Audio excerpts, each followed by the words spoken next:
Hi, are you dreading or at least have a little bit of anxiety about the upcoming holiday because you may have to be around a person or people that you don't agree with, that you don't get along with, and you don't want to have an issue? If that's you, I have a statement for you that I want you to try the next time you are confronted with someone that is either thinks they know it all, is judgmental, has an opinion about everything, tries to tell you how to live your life. You can fill in the blanks with the rest. I want you to say, instead of engaging in an argument and trying to defend yourself, I want you to say instead, you may be right.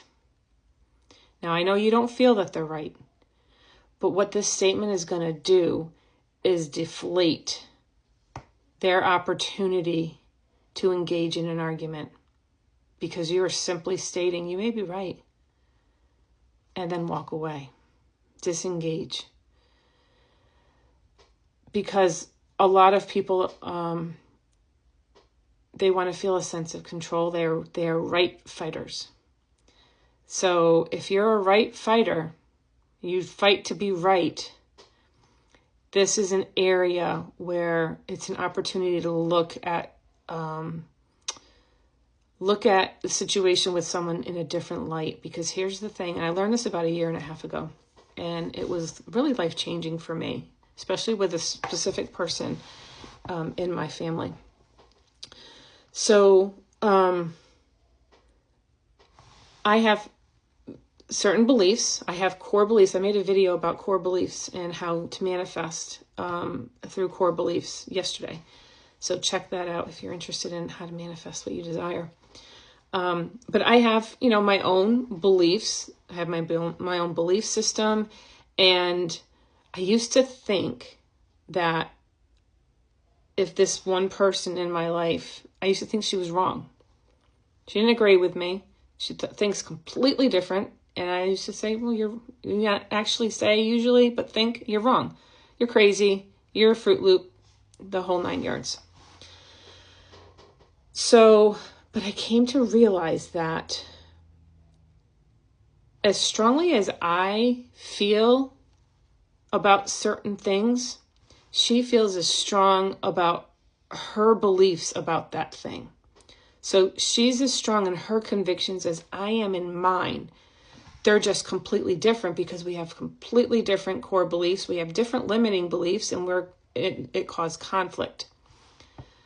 So I came to think, all right, well, I looked at it from her perspective. If she's feeling this way and she feels strong about it, she feels she's right. I feel I'm right. Who's right? Who's wrong? Neither of us. Neither of us. So it kind of deflated my ability to think I was right. Because I'm thinking, all right, well, she's just really feels strong in her conviction of this. And I feel strong in my conviction. So it's just a matter of perspective. So I apologize for the dogs barking. Kenzie's been going. I don't know what is up with her today, but anyway. So if you figure out why you are engaging with someone that has completely different views as you do, why are you engaging? Are you engaging to convince them? Are you engaging them to express your viewpoint? If you're engaging to be right or to convince them, save your breath. It's not going to happen. Could they change your mind about something? The answer is probably no, because you're just on opposite sides. Now, if you want to have a conversation, if you can have a conversation, a calm conversation with someone about their beliefs to learn, that's completely different. And I'm all for that. I'm all for having a calm conversation with someone who thinks differently than I do to understand why they think that way. But when you have emotions tied up in somebody, especially if it's family, and you can get activated really easily with like childhood stuff, I'm gonna invite you to use that phrase, you may be right, if you say anything at all, because engaging is just not gonna get you anywhere but upset. So if you're interested in getting upset and getting activated, then you go for it. Have that conversation, because you're not going to convince them of anything. Just the same way they wouldn't be able to convince you. So I always want you to think of it that way. If you're trying to convince them, could they convince you? If the answer is no, then the argument is ridiculous. Like, why bother? Why bother? So the key is to catch it before you really get triggered or activated.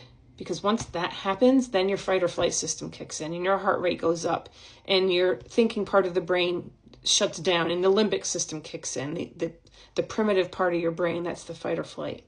And you just start screaming or you just start having that argument.